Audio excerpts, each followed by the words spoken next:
Good morning વિદ્યાર્થી મિત્રો. Last લેક્ચરની અંદર આપણે શ્રેણિકની મદદથી ત્રણ ચલ વાળા સુરેખ સમીકરણ ત્રણ સમીકરણ ઉકેલ કેવી રીતે શોધવો એ જોયું હતું. બરાબર. હવે આજે આપણે વાત કરવાની ક્યારે ઉકેલ મળે અને ક્યારે ઉકેલ ન મળે. તો આપણે એવું જ આવું લખ્યું હતું, યાદ હોય તો a x into b આવતું હતું, યાદ છે? બરાબર. સમીકરણ સંહતિનો ઉકેલ. વાહ ભાઈ વાહ, માનવ. સમીકરણ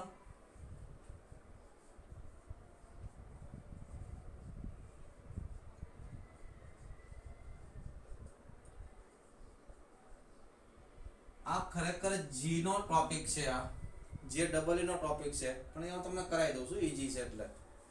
બરાબર. કે માની લો કે a1x plus b1y plus c1z is equal two d1. આવા ત્રણ સમીકરણો હોય. a2x પ્લસ b2y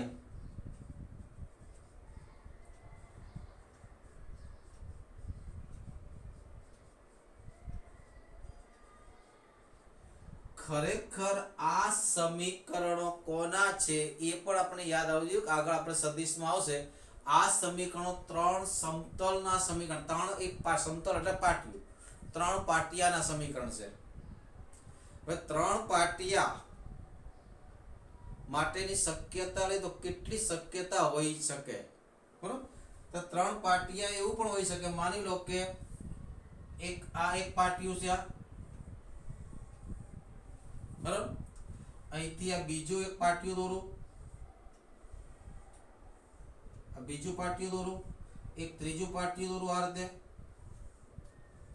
તો ત્રણેય પાટિયા આ એક રેખામાંથી પસાર થાય છે, એટલે ત્રણ સમતલનો છેદગણ શું થાય? એક રેખા થાય. બરાબર. ત્રણ સમતલનો છેદગણ શું થાય? એક રેખા થાય. એવું તમે બીજી રીતે વિચારી શકો. માની લો કે આ દિવાલ પાટિયું થાય ને, દિવાલ. બરાબર. પછી નીચેની દિવાલ એટલે કે ફ્લોર, બરાબર. એ બેનો ઇન્ટરસેક્શન એક રેખા થાય. વિચારો, મગજમાં કન્સેપ્ટ ક્લિયર કરજો. અને સામેની દિવાલ તો એક કોર્નર ભેગો થશે, બરાબર. ત્રણ આ રીતે સમતલ હોય. માની લો કે આ એક સમતલ, આ બીજું સમતલ અને ત્રીજું સમતલ. જો આ એક સમતલ, આ બીજું સમતલ અને ત્રીજું સમતલ. ત્રણ જણા ક્યાં ભેગા થયા? અહીંયા. એટલે કે ત્રણ સમતલનો છેદગણ શું હોઈ શકે? એક બિંદુ પણ હોઈ શકે. ત્રણ સમતલનો છેદગણ શું હોઈ શકે? એક રેખા પણ હોઈ શકે. બરાબર. આવી રીતે પણ સમતલ હોય. આમ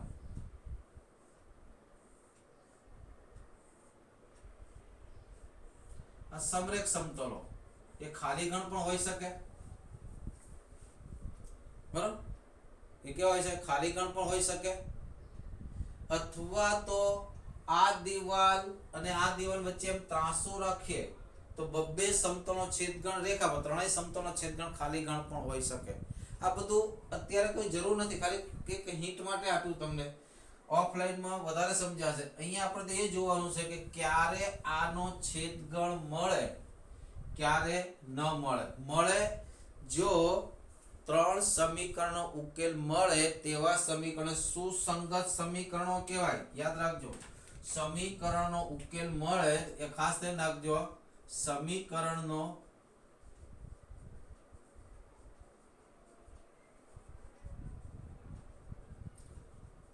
તેવા સમીકરણને શું કહેવાય? સુસંગત સમીકરણો કહેવાય. એટલે કે એક ઉકેલ મળે તોય સુસંગત કહેવાય, અસંખ્ય ઉકેલ મળે તો પણ કેવા કહેવાય? સુસંગત. તો આપણે જોવાનું સમીકરણ સુસંગત ક્યારે છે? ઉકેલ મળે તો. બરાબર. તો આપણે આના માટે શું કરતા હતા? યાદ કરો. તો આના માટે આપણે એક નિશ્ચય મેટ્રિક્સ લેતા હતા.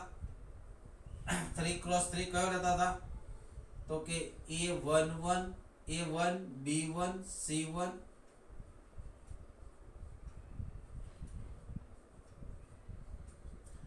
એટલે કે xyz ના સહગુણકથી બનતો શ્રેણિક.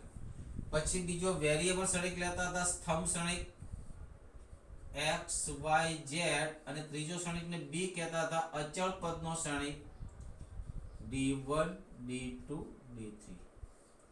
પછી આપણે એવું લખતા હતા યાદ હોય તો કે ax = b. તો આના પરથી એવું લખતા હતા x = a ઇન્વર્સ b. ને પછી આ બેનો ગુણાકાર કરીને આપણે x y z મેળવતા હતા આગલા લેક્ચરની અંદર. હવે અહીંયા એ જોવાનું કે ઇન્વર્સ ક્યારે મળે. તો ઇન્વર્સ ક્યારે મળે કે ઇન્વર્સ નો મતલબ શું થાય તો કે a ઇન્વર્સ કેવી રીતે મળે તો 1/છેદમાં નિશ્ચયક a ઇન્ટુ એડજોઇન્સી. જો નિશ્ચયક a નોટ ઇક્વલ ટુ 0 થવો જોઈએ. એટલે કે જો નિશ્ચયક a નોટ ઇક્વલ ટુ 0 હોય એટલે કે સામાન્ય શ્રેણિક હોય, નિશ્ચયક a નોટ ઇક્વલ ટુ 0 કેવો શ્રેણિક કહેવાય? સામાન્ય શ્રેણિક. કેવો શ્રેણિક કહેવાય? તો અનન્ય ઉકેલ મળે. કેવો મળે? એક અને માત્ર એક.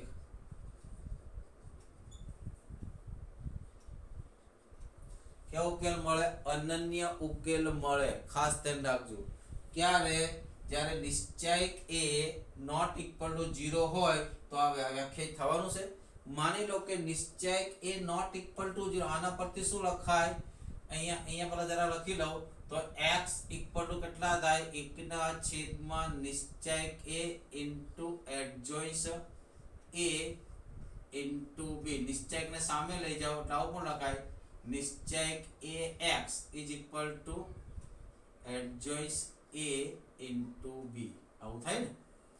ખાલી સિમ્પ્લિફિકેશન કર્યું છે. હવે અહીંયા લઉં, જો નિશ્ચયક a ઇક્વલ ટુ 0 અસામાન્ય શ્રેણિક હોય. શું હોય? જો નિશ્ચયક a ઇક્વલ ટુ 0 કેવો શ્રેણિક? અસામાન્ય શ્રેણિક. તો શું થાય? ધ્યાન રાખજો. તો જો આનાથી બે ભાગ નીકળશે, બે રસ્તા થશે. હવે માની લો કે નિશ્ચયક a તો 0 થઈ ગયો, તો નિશ્ચયક a સાથે એટલે 0 બરાબર આવું થયું ને. નિશ્ચયક ax equal to adjoint a into b. હવે જો નિશ્ચયક a તો 0 છે એટલે લેફ્ટ હેન્ડ સાઈડ કેવી થઈ ગઈ? 0 શ્રેણિક. હા કે ના? આ તો 0 છે ને, એમ નિશ્ચયક a 0 લીધો છે આપણે, તો લેફ્ટ હેન્ડ સાઈડ કેવી થઈ ગઈ?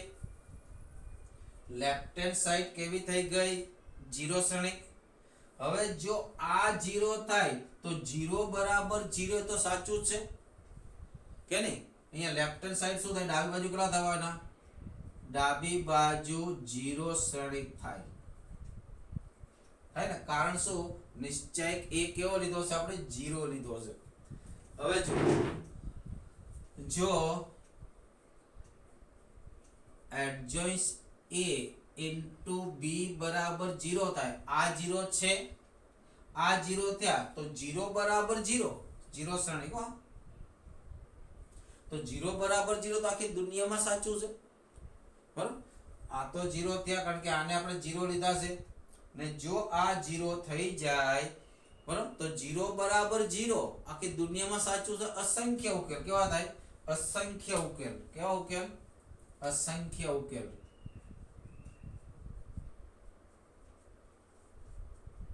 ને સુસંગત સમીકરણ. શું કહેવાય?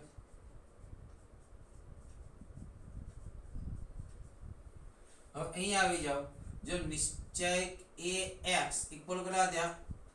એડજોઇન્સ a ઇન્ટુ b. હવે ડાબી બાજુ તો કેટલા છે? ડાબી બાજુ તો 0 શ્રેણિક છે કારણ કે નિશ્ચયક એ 0 લીધા છે આપણે. હવે જો આ નોટ ઇક્વલ ટુ 0 થાય કે adjoins a into b A not equal to 0 શ્રેણિક થાય, તો ડાબી બાજુ તો કે હું તો 0 જ લઈશ, તો જમણી બાજુ કે હું 0 થવાનો નથી. તો 0 અને નોટ ઇક્વલ ટુ 0 ઇક્વલ થાય જ નહીં. તો શક્ય, આ તો શક્ય બને જે શક્ય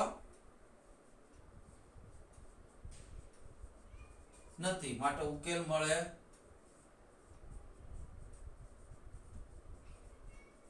માટે સમીકરણ સુસંગત નથી.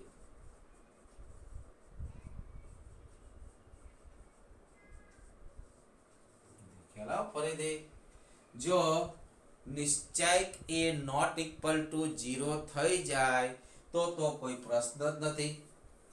જો નિશ્ચયક a ઇક્વલ ટુ 0 થાય તો તમારે પૂછો એડજોઇન્સ a ઇન્ટુ b ને. એડજોઇન્સ a ઇન્ટુ b, નિશ્ચયક a 0 થાય, એડજોઇન્સ a ઇન્ટુ b 0 થાય તો અસંખ્ય ઉકેલ. કારણ કે આ ભાગ તો 0 છે જ ને. જો આ ભાગ 0 થઈ જાય તો 0 બરાબર 0. જો નિશ્ચયક a 0 થાય તો આ બાજુ 0 થયા, પણ આ 0 કરવાનું ના પાડે, હું 0 થઈશ નહીં.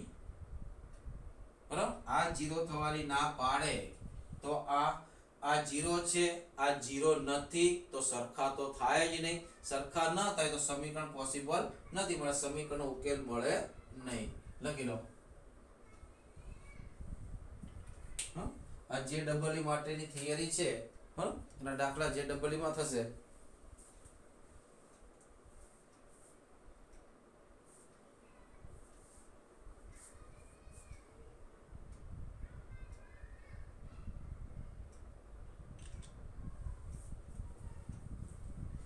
આગળ સ્વાધ્યાય 4.6 ના બે દાખલા બાકી છે, કરાવી લો. પછી એડજોઇન્સ ના ગુણધર્મો એ પણ જે ડબલ ઈ માટે લખાઈ દો.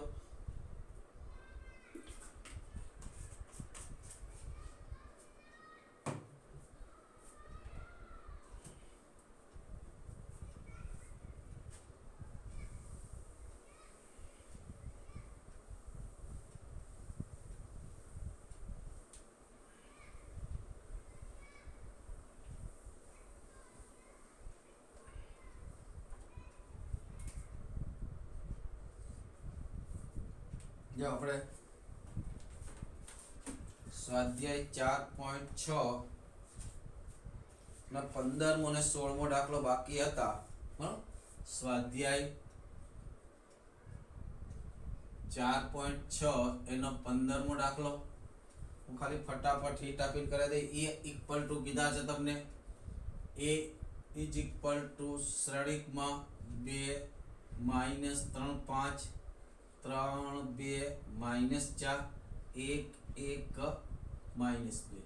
તો પ્રશ્ન કીધો છે a ઇન્વર્સ શોધો. પ્રશ્ન શું કીધો છે? a ઇન્વર્સ શોધો. અને તેના પરથી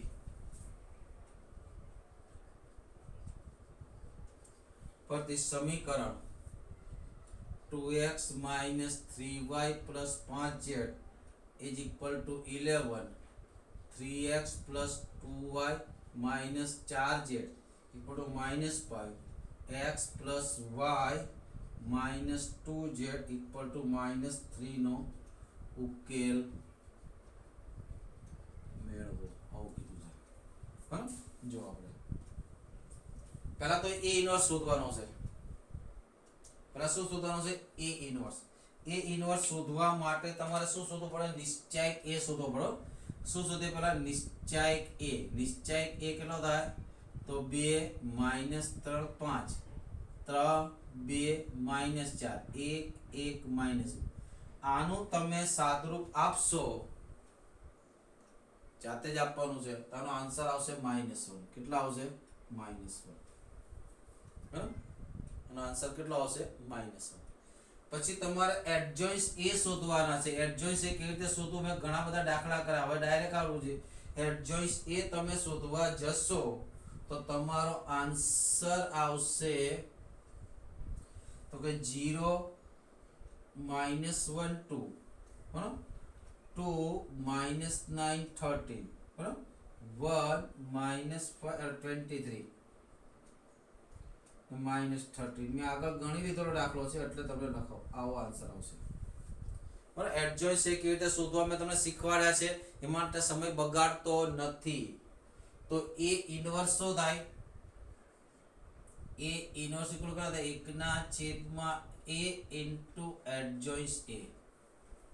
1/નિશ્ચયક a into adjoint a.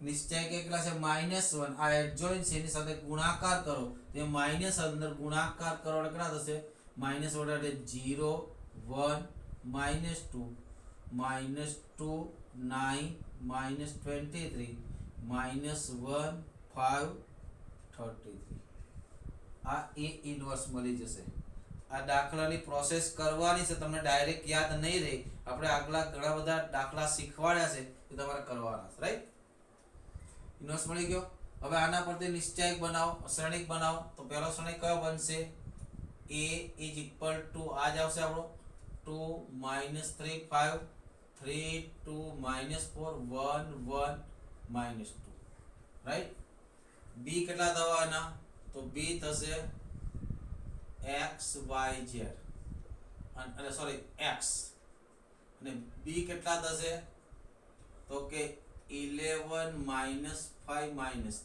Right સમીકરણ કયું બને તો કે ax is equal to b therefore x equal to a inverse b a inverse કેટલા છે આપણી પાસે a inverse કેટલા છે તો 0 1 -2 -2 9 -23 -1 5 30 એકવાર જાતે ગણીને શોધજો કદાચ મે બી કોઈ મિસ્ટેક હોઈ શકે ઇન્ટુ 11 -5 -13 આનો તમે ગુણાકાર કરો તો 0 આ -5 ને માઈનસ પ્લસ 6 કેટલા આવશે 1 બરાબર પછી અહીંયા જો આકરા થાય 22 કેટલા થાય -22 આ કેટલા થયા -45 ને આ બીનો આ કેટલા થયા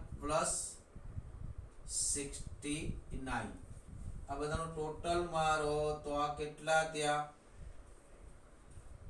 -6 7 કેટલા આવશે 2 રાઈટ અને પછી આને સાદું ભાગશો કેટલા આવશે 3 which equal to તો કે x y z equal to therefore x equal to 1 y equal to 2 z equal to 3 આ તમારે જાતે શોધવાનું છે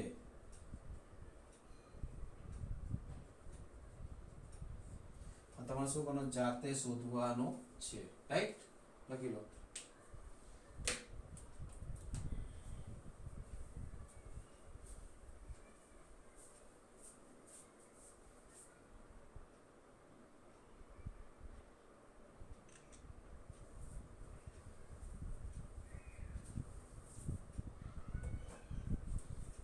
પછી 16મો દાખલો જો એમાં ફૂટ પ્રશ્ન છે એમાં પહેલા સમીકરણ બનાવવાનું છે યાર પછી બરાબર પહેલામાં સમીકરણ બનાવવાનું પછી આગળ વધવાનું છે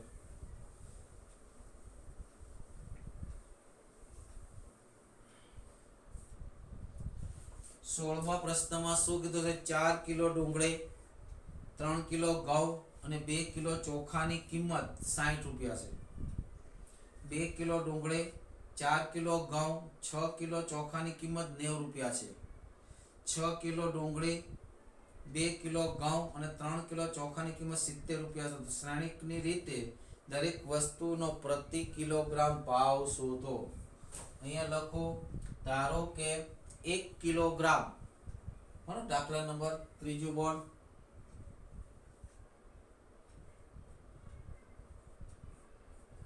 પહેલા લખું ધારો કે 1 કિલોગ્રામ ડુંગળીનો ભાવ x રૂપિયા બરાબર અહીંયા લખું ભાવ અહીંયા લખું વસ્તુ અહીંયા શું લખું ભાવ પ્રતિ કેજી બરાબર શું લખું ભાવ પ્રતિ કેજી બરાબર એ વસ્તુ પેલા કોણ છે ડુંગળી પછી કેટલા છે પછી છે ઘઉં પછી કોણ છે ચોખા માનો કે આનો ભાવ x રૂપિયા છે આનો ભાવ y રૂપિયા છે આનો ભાવ z રૂપિયા છે કે 1 કિલો ડુંગળીનો ભાવ કેટલો છે x રૂપિયા 1 કિલો ઘઉંનો ભાવ કેટલો છે y રૂપિયા અને 1 કિલો ચોખાનો ભાવ કેટલો છે z રૂપિયા બરાબર તો હવે પહેલા કેટલા રહેશે પેલા જથ્થો લખો અહીંયા, જથ્થો પહેલો જથ્થો બરાબર, એમાં કેટલા છે 4 કિલો ડુંગળી, એટલે 4 કિલો ડુંગળી, 3 કિલો ચોખા, 4 કિલો 3 કિલો ચોખા અને 3 કિલો ઘઉં અને 2 કિલો ચોખા. આનો ભાવ ટોટલ કેટલા રૂપિયા થાય? 60 રૂપિયા. બરાબર. બીજો જથ્થો, જથ્થા નંબર 2, એમાં શું કીધું? 2 કિલો ડુંગળી, 4 કિલો ઘઉં અને 6 કિલો ચોખા. એટલે 2 કિલો ડુંગળી, 4 કિલો ઘઉં અને 6 કિલો ચોખા. આના કેટલા રૂપિયા છે? 90 રૂપિયા.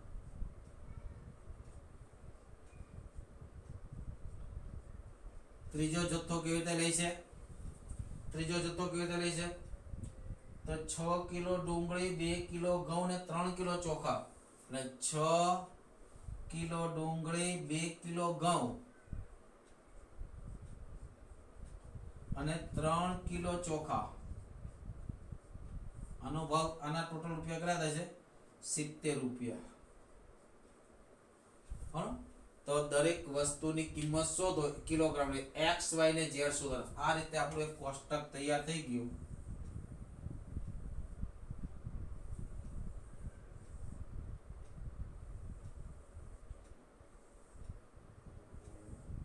હવે જો 1 કિલો ડુંગળીના x રૂપિયા, 4 કિલો ડુંગળીના 4x, 3 કિલો ઘઉંના 3y અને 2 કિલો ચોખાના 2z. એટલે કે 4x + 3y + 2z. એ શું? ત્યાં બધાનો ભાવ ટોટલ 60 રૂપિયા. તો સીધી રીતે આપણે આવડે સ્ટ્રેટ ફોરવર્ડ તમે લખી શકો. શું લખી શકો? 4x + 3y + 2z = 60. રાઈટ. અહીંયા શું લખેલું? 2x + 4y + 6z = 90. 2x + 4y + 6z = 90 rupees. Right. હવે શું લખી શકો? 6x + 2y + 3z = 70 rupees. ત્રણ સમીકરણ થઈ ગયા. પછી આનો ઉકેલ તો આપણે શીખવાડ્યો જ છે. બરાબર. આનો ઉકેલ પહેલા a બરાબર લખો. a બરાબર શ્રેણિક કયો થશે? તો કે 4 3 2 2 4 6 6 2 3. x કેટલો થશે? તો કે x y z. ને b કેટલો થશે? તો કે 60 90 અને 70. તમે ધારો તો 12 10 કાઢી શકો, એટલે 6 9 ને 7 લખી શકો. બરાબર. હવે સીધી વાત છે, a ઇન્વર્સ શોધવા પડશે. a ઇન્વર્સ શોધવા માટે પહેલા નિશ્ચયક a શોધો. તો નિશ્ચયક a નું મૂલ્ય આવશે 50 આવશે. કેટલું આવશે? નિશ્ચયક a નું મૂલ્ય કેટલું આવશે? 50 આવશે. ચેક કરી લેજો. બરાબર. નિશ્ચયક a કેટલા આવશે? 50 આવશે. પછી એડજોઇન્સ a શોધો. આ પણ જાતે કરો. એડજોઇન્સ એનું મૂલ્ય આવશે 0 - 5 10. કેટલા આવશે? 0 - 5 10. પછી આવશે 30 0 - 20. દાખલો ગણેલો છે 30 0 - 20. દાખલો મેં ગણેલો છે 20 10 10. બરાબર. -20 10 10.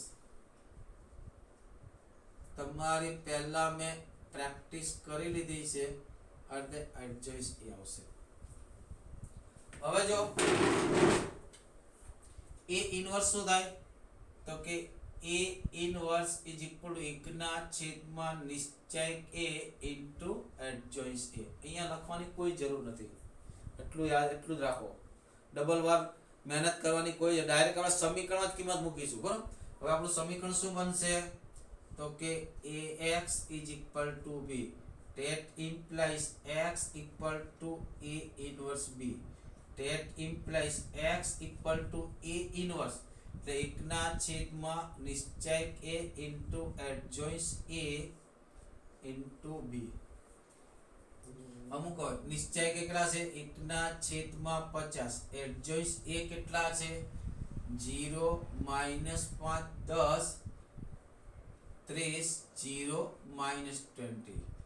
-20 10 10 ઇન્ટુ બી કેટલા છે તો કે 60 90 30 આ બેનો ગુણાકાર કરીને સાદરૂપ આપો તો તમને મળશે x બરાબર 5 y બરાબર 8 અને z બરાબર 8 મળશે સાદરૂપ આપો ત્યારે બરાબર ગુણાકાર કરી તો x બરાબર 5 મને લખવાનું ડુંગળી 1 કિલોગ્રામ ડુંગળીનો ભાવ 5 રૂપિયા 1 કિલોગ્રામ ઘઉંનો ભાવ 8 રૂપિયા 1 કિલો ચોખાનો ભાવ કેટલા 8 રૂપિયા બરાબર માટે 1 કેજી ડુંગળીનો ભાવ કેટલા 5 રૂપિયા 1 કેજી ઘઉં નો ભાવ 8 રૂપિયા અને 1 કેજી ચોખાનો ભાવ કેટલો થાય 8 રૂપિયા થાય બરાબર આ રીતે આખું લખવાનું બરાબર મિત્રો લખી લો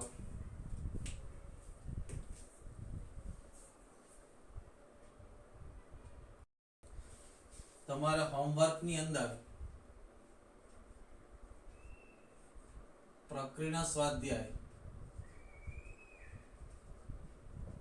પેજ 4 એના દાખલા નંબર 7 8 9 10 કરો બરાબર કેટલા કરવાના છે દાખલા નંબર 7 8 9 10 આ તો ખાલી આપવા માટે જ આપું છું મિત્રો થાય એટલા બધા જ કરવાના આ તો ખાલી એક પ્રોસિજર પૂરી કરું છું એવું જરૂર નથી કે 4 જ દાખલા કરાય વધારે પણ કરાય આપણે એમાં ઘણા બધા દાખલા લગભગ આખું સ્વાધ્યાય પ્રકરણ સ્વાધ્યાય 4 આખું આવડી જશે બરાબર હવે જે આપણે ગુણધર્મો જોઈએ ગુણધર્મો જતા પહેલા નિશ્ચયકની રીતે પણ સમીકરણ ઉકેલ મળે એ પણ જોઈ લઈએ બરાબર નિશ્ચયકની રીતે સમીકરણનો ઉકેલ બરાબર કોની રીતે નિશ્ચયકની રીતે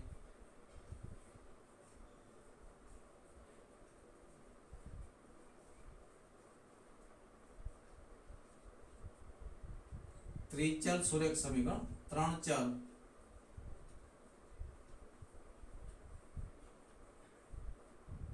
ચલ સુરેખ સમીકરણ ઉકેલ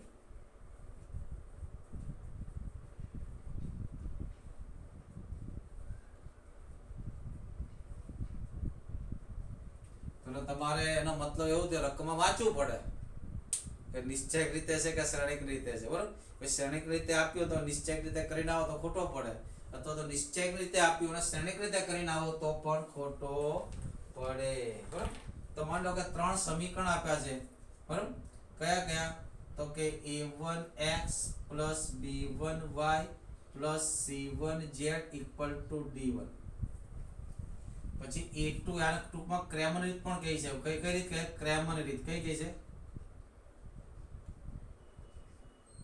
આપણે 10મા ધોરણમાં પણ હતી પણ 10મા ધોરણમાં 2 ચલ માટે હતી કેટલા ચલ માટે હતી અહીંયા 3 ચલ છે બરાબર 3 ચલ છે 3 સમીકરણ જોઈએ બરાબર પછી a2x + b2y + c2z = d2 a3x + b3y + c3z = 3 અચળ પદ ફરજિયાત જમણી બાજુ રાખવું ડાબી બાજુ ક્રેમરની રીતમાં ડાબી બાજુ 3 પદ હોવા જ જોઈએ કેટલા પદ ક્રેમર રીતમાં ડાબી બાજુ 3 પદ હોવા જોઈએ જો બે ચલનું હોય તો 3 જ પદ હોય 3 3 ડાબી બાજુ જમણી બાજુ 0 બરાબર અહીંયા અચળ પદ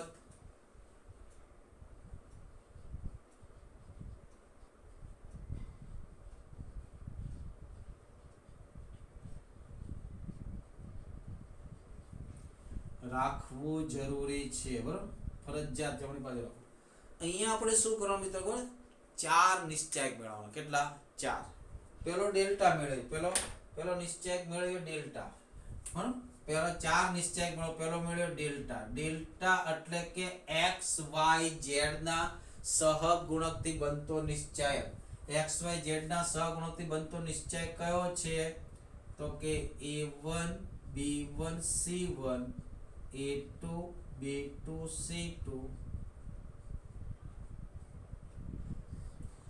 કયો થયો ચલના ચલના સહગુણકથી બનતો નિશ્ચય કયો થયો? ચલના સહગુણકથી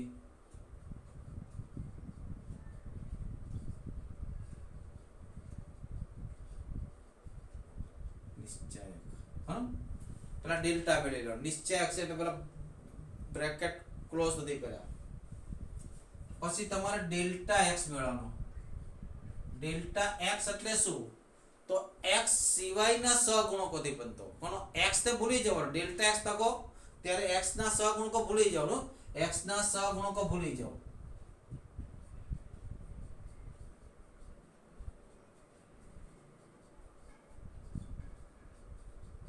સિવાય તો કયા કયા આવશે? x વાળું પદ ભૂલી જ જાવ. x વાળું પદ છે ને કોણ થાય? b1 c1 d1. શું થાય? b1 c1 d1.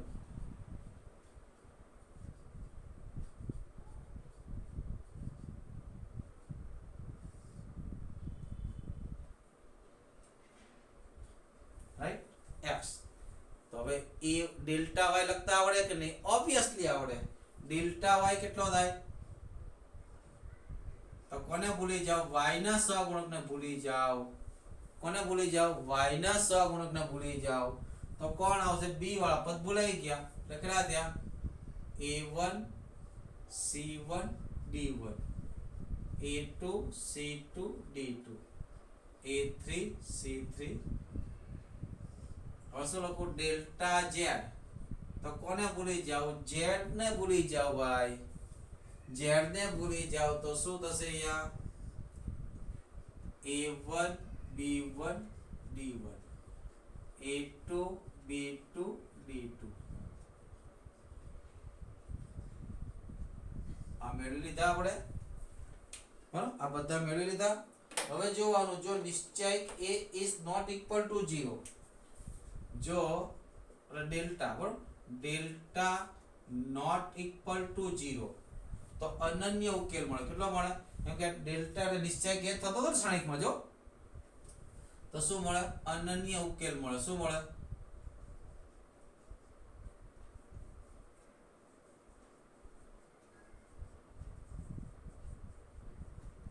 ઉકેલ કયો થાય?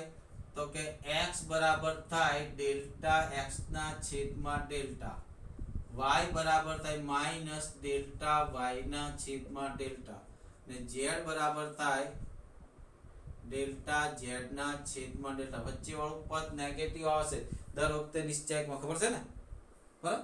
x બરાબર શું થાય? ડેલ્ટા x ના છેદમાં ડેલ્ટા, y બરાબર થાય ડેલ્ટા y ના છેદમાં ડેલ્ટા, ને z બરાબર થાય ડેલ્ટા z ના છેદમાં ડેલ્ટા. ક્યારે?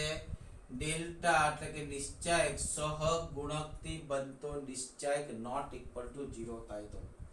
બીજું, બધા જ 0 થઈ જાય. Delta, delta x, delta y ને ડેલ્ટા z બધા જ 0 થઈ જાય. આવું થાય delta is equal to delta y is equal to delta x, y is equal delta z. આ બધા જ કેવા થઈ જાય? 0 થઈ જાય. આ બધા જ 0 થઈ જાય તો અસંખ્ય ઉકેલ મળે. શું મળે? અસંખ્ય ઉકેલ મળે.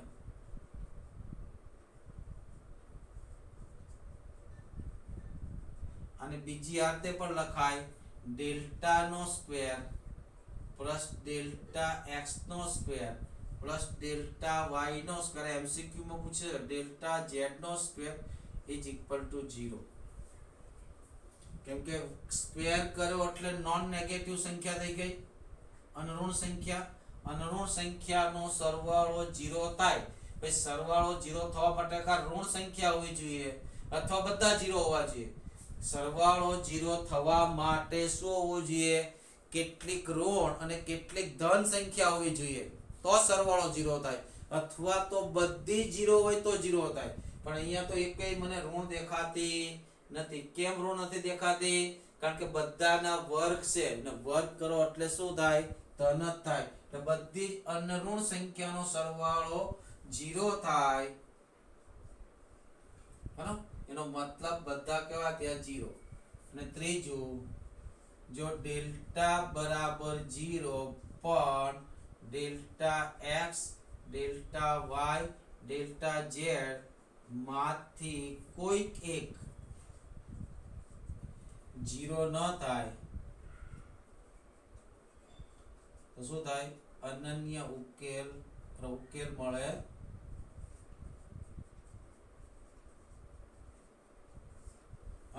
ના તો તમે ટ્રાય કરી જોજો, શ્યોરલી આવડશે. પ્રયત્ન કરશો તો આવડશે, બાકી આવડે નહીં. હા, લખી લો.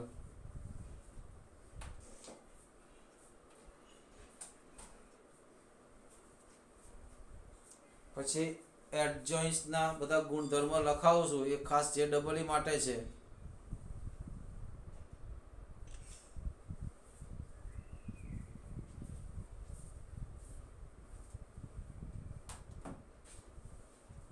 જે દાખલા આપણે કરાવ્યા એ દાખલાના તે પ્રયત્ન કરશો તો શ્યોરલી આવડશે.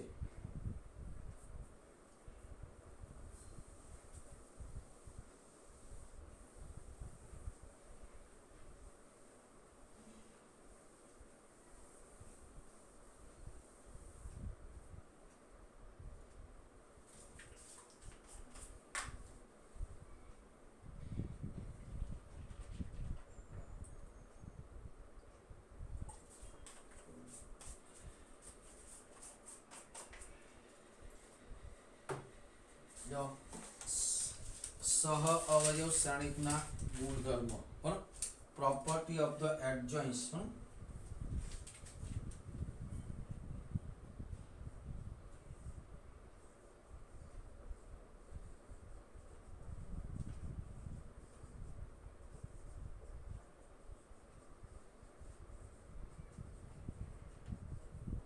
અને ગુણધર્મો આપણને એમસીક્યુ સોલ્વ કરવામાં અને કેટલાક દાખલા ગણવામાં આપણને ખૂબ મદદ કરે. ગુણધર્મ નંબર 1, પહેલો ગુણધર્મ છે આપણે ગણાયા તો પણ કોઈ પણ શ્રેણિક એના તેના સહઅવયવ શ્રેણિક નો ગુણાકાર કોઈ પણ ક્રમમાં કરો એટલે શું થાય? નિશ્ચાયક a into i આવે. આના પરથી ઇન્વર્સ લખ્યો તો આપણે, બરાબર.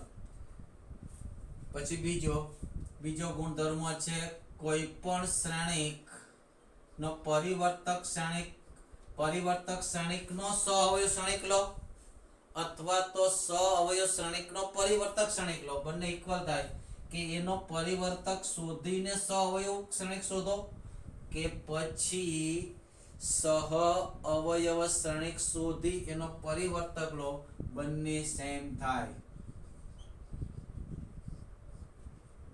આ ઘાત નથી, ધ્યાન રાખજો, આ ઘાત નથી. બરાબર.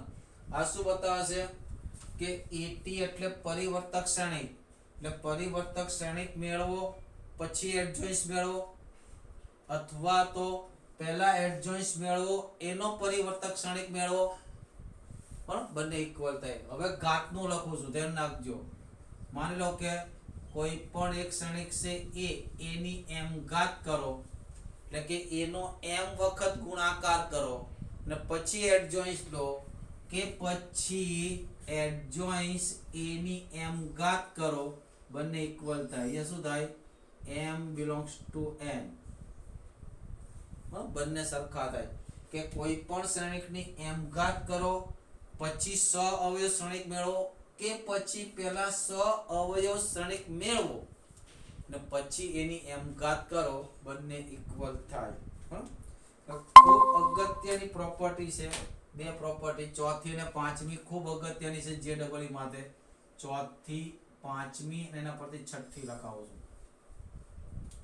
કે કોઈ પણ શ્રેણિક નો નિશ્ચાયક, બરાબર, કે કોઈ પણ એડજોઇન્ટ્સ a નો નિશ્ચાયક કેટલો થાય? તો નિશ્ચાયક a ની કેટલી ઘાત? n માં. અહીંયા લખો a એ કયો? m ક્રોસ n પ્રકારનો શ્રેણિક છે. કયા પ્રકારનો શ્રેણિક છે? m cross m, n cross n, ચોરસ શ્રેણિક, n હાર અને n સ્તંભ છે, બરાબર. તો એડજોઇન્ટ્સ નો નિશ્ચાયક કેટલો થાય? તો નિશ્ચાયક એની કેટલી ઘાત? n-1. કેટલી ઘાત? n-1. એટલે જેટલી ઘાત હોય એના કરતા એક ઓછી થાય. માની લો કે તમને એમ કે અહીંયા, બરાબર, ये एम के जो निश्चय ए 4x4 પ્રકારનો શ્રેણિક છે. કેટલા પ્રકારનો 4x4 ઓર્ડરનો શ્રેણિક છે. જેમ કે નિશ્ચયક a ઇઝ ઇક્વલ ટુ 8. તો તમને પ્રશ્ન પૂછે કે એડજોઇન્સ ઓફ a નો નિશ્ચય કેટલો થાય. એડજોઇન્સ ઓફ a નો નિશ્ચય કેટલો થાય. તો આપણી પાસે સૂત્ર છે કે adjoint of a is equal to કેટલા થાય. તો નિશ્ચયક a ની કેટલી ઘાત n - 1. n શું છે તેનો ઓર્ડર. અહીંયા n ઇક્વલ કેટલા છે 4. નિશ્ચયક કેટલા છે 8. તો 8 ની કેટલી ઘાત 4 - 1 બરાબર 8 ની 3 ઘાત. આ રીતે આવે. ખાસ કરજો મિત્રો, બરાબર. પછી માની લો કે ડબલ એડજોઇન્સ હોય. કેટલા હોય ડબલ એડજોઇન્સ? આ રીતના હોય કે એડજોઇન્સ ઓફ એડજોઇન્સ a. તો નિશ્ચયક a ની કેટલી ઘાત n - 1. આ કેટલી વાર એડજોઇન્સ છે? 2 વાર. તો આનો સ્ક્વેર થઈ જાય ભાઈ. શું થઈ જાય? એડજોઇન્સ ઓફ એડજોઇન્સ a નો નિશ્ચયક. તો નિશ્ચયક a ની કેટલી ઘાત n - 1. કેટલી વાર એડજોઇન્સ છે? 2 વાર. તો સ્ક્વેર 3 વાર તો ઘન થાય. એનો મતલબ એવો થયો આ રીતનું હોય એડજોઇન્સ ઓફ એડજોઇન્સ ઓફ એડજોઇન્સ a. આ કેટલી વાર એડજોઇન્સ? k વાર. કેટલી વાર? k વાર એડજોઇન્સ. તો આનો આન્સર શું આવે? નિશ્ચયક a ની કેટલી ઘાત n - 1 ની કેટલી ઘાત k ઘાત. ખૂબ અગત્યની પ્રોપર્ટી છે. હા, ખૂબ એટલે ખૂબ. અને છઠ્ઠી પ્રોપર્ટી પણ ખૂબ અગત્યની છે. એડજોઇન્સ ઓફ એડજોઇન્સ a ઇઝ ઇક્વલ થશે નિશ્ચયક a ની n - 2 ઘાત ઇન્ટુ n - 2. ભૂલ ન થાય. અહીંયા બધામાં n - અને આમ તમે આમ દિમાગ વાપરો ને તો આ a ની 1 ઘાત ને n - 2 પર n - 1 થઈ ગઈ. આ n - 2 ના 1 બરાબર. આ નિશ્ચયકમાં છે, આ શ્રેણિકમાં છે. આ બે પ્રોપર્ટી, આટલી પ્રોપર્ટી ખૂબ એમસીક્યુ માટે ઉપયોગી છે. કોના માટે?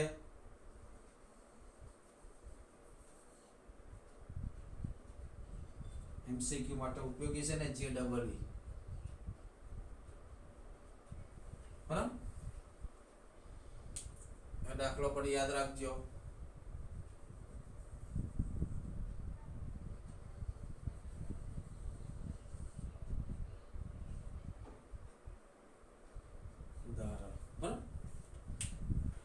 આગળ જોઈએ એની પ્રોપર્ટી.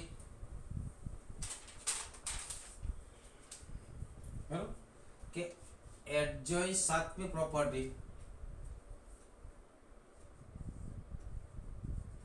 એડજોઇન્સ of k. તો એડજોઇન્સ માંથી k બહાર નીકળશે પણ કેટલી કેટલી n ક્રોસ n પ્રકારનો છે. એક ઘાત ઓછી લઈને બહાર નીકળશે. આ રીતે નીકળશે k ની કેટલી ઘાત n - 1 ઇન્ટુ એડજોઇન્સ a. આ પણ ખૂબ અગત્યની છે. બરાબર. k ની કેટલી ઘાત n - 1 ઇન્ટુ એડજોઇન્સ a. બરાબર. ને પછી આઠમી પ્રોપર્ટી ધ્યાન રાખજો. આઠમી પ્રોપર્ટી રિવર્સલ રો. એ તો લખાય છે, આપણે ખબર હશે રિવર્સલ રો. બરાબર કે જો એ સામાન્ય શ્રેણી કેવો હોય તેનો મતલબ એડજોઇન્સ a પણ કેવો થાય? સામાન્ય શ્રેણિક. એ સામાન્ય શ્રેણિક હોય તો એડજોઇન્સ a પણ સામાન્ય શ્રેણિક એટલે નિશ્ચયક નોટ ઇક્વલ ટુ 0. અસામાન્ય તો અસામાન્ય. બરાબર. બીજું નવમી, જો a સમમિત શ્રેણિક હોય. કેવો હોય? શ્રેણિક કે વિસમિત હોય. કેવો હોય?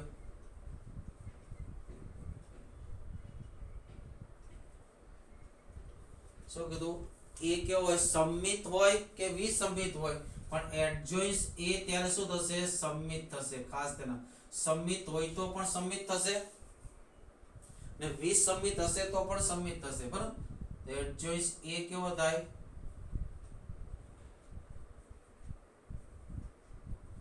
જો એ લઈ લઉં ઉદાહરણ a ઇક્વલ ટુ લઉં 0ab minus a0c minus b minus c0 આ કેવો છે વિસમિત છે ને આ કેવો છે વિસમિત શ્રેણિક છે કેવો છે જે વિસમિત શ્રેણિક છે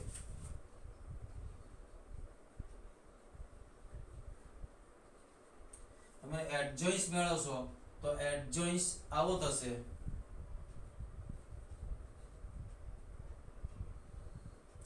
અહીંયા c સ્ક્વેર આવશે અહીંયા માઈનસ bc આવશે અહીંયા ac આવશે બરાબર પછી અહીંયા માઈનસ bc આવશે અહીંયા b સ્ક્વેર આવશે અહીંયા માઈનસ ab આવશે અહીંયા ac આવશે માઈનસ ab આવશે a સ્ક્વેર આ કયો થયો સબમિટ શ્રેણિક જોઈ લો આ કયો શ્રેણિક થયો સબમિટ શ્રેણિક બરાબર એટલે ખાસ ધ્યાન રાખજો જો a એ સમિત શ્રેણિક હોય કે વિસમિત શ્રેણિક હોય પણ એનો ગુણાકાર અરે એનો એડજોઇન્ટ્સ કેવો થાય સમિત જ થાય બરાબર એમસીક્યુ પૂછાય છે વારંવાર બરાબર આગળ રહીએ તમે ક્રમ વાઇઝ લખજો 10મું જો a વિકર્ણ શ્રેણિક હોય કેવો હોય તો એડજોઇન્ટ્સ એ પણ કેવો થાય વિકર્ણ જ થાય